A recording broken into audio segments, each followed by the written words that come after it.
Okay, let me introduce you to a really fun project. This one is the Martelli Daisy May table runner, and it is a two-piece template set, and it is absolutely fun, and it goes together quickly. And hey, this is the height of the season where you want to make some beautiful table runners for your home. It's only 2 templates, and that's these 2 pieces right here.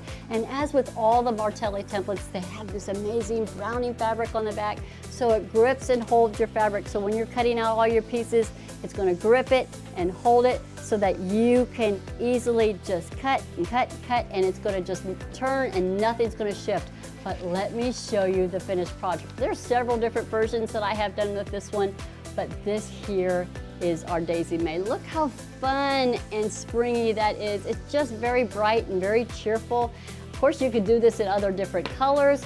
I love how the petals drape off the end, or you can just not have the petals coming off the end. This is just one of those projects that you can really tweak it to how you want it to be. It could be longer, it could be shorter, but this again, this is the Daisy May table runner set. And again, it's just 2 templates, full written instructions, so be sure to pick up yours today. You're going to love making this one.